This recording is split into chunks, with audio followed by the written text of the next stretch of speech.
নির্দেশে পুলিশের জালে দাগি অপরাধীরা, সেই তালিকা চ্যালেঞ্জ করে আদালতের দৃষ্টি আকর্ষণ।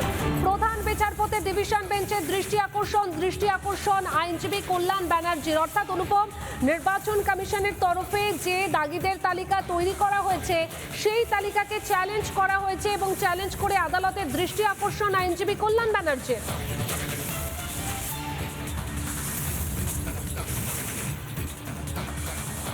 দেখো, এটাই আমি বারবার বলছিলাম যে মূলত বিরোধীদের যেটা অভিযোগ থাকে যে দ্বারা ক্রিমিনাল হিসাবে চিহ্নিত, অর্থাৎ দাগি আসামি হিসাবে চিহ্নিত শাসক দল ভোটের সময় এই সমস্ত দাগি আসামিদেরকে ব্যবহার করে ভোটে জেতার জন্য। এই অভিযোগ বিরোধীরা বরাবর করে এসছে। এবার কমিশনের তরফে যে তালিকা তৈরি করা হয়েছিল, যেটা আমি বলছিলাম যে এটা কেন আজকে কল্যাণ বন্দ্যোপাধ্যায়দের কোর্টে যেতে হচ্ছে, কারণ গতকাল রাতে ম্যাসিভ রেড হয়েছে এবং তাতে 150-রও বেশি দাগি আসামিকে চিহ্নিত করে গ্রেপ্তার করা হয়েছে। ফলে এই যে এদেরকে গ্রেপ্তার করা হচ্ছে, কমিশন জানতো যে এই দাগি আসামিদের ইনফ্লুয়েন্স এবং তাদের যারা সাগরেদ রয়েছে, বহু দাগি আসামি যারা অ্যারেস্ট হয়ে জেলে রয়েছে কিন্তু জেলের ভেতর থেকেও তারা কন্ট্রোল করে। এই যারা কন্ট্রোল করছে, তারা ইনফ্লুয়েন্স করছে, যাদেরকে কাজে লাগাচ্ছে, কমিশন তাদেরকেও তুলে নিয়েছে, তাদেরকেও অ্যারেস্ট করছে।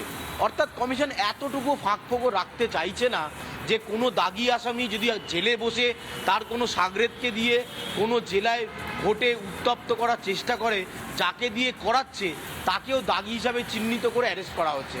আর এই যে দাগি চিহ্নিতকরণ করেছে কমিশন, এখানেই কল্যাণ বন্দ্যোপাধ্যায়দের কিছুটা সমস্যা হচ্ছে বলে মনে করছে বিরোধীরা। এই কারণে কল্যাণ বন্দ্যোপাধ্যায়রা এই মুহূর্তে হাইকোর্টে মুভ করেছে, সেই তালিকা বাতিলের চেষ্টা করবে। কিন্তু কমিশনও বদ্ধপরিকর।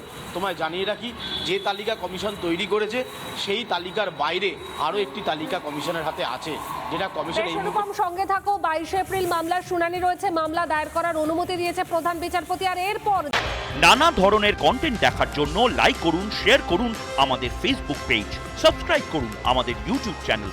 পাশাপাশি অন্যান্য ব্রেকিং নিউজের জন্য অবশ্যই চোখ রাখুন রিপাবলিক বাংলায়।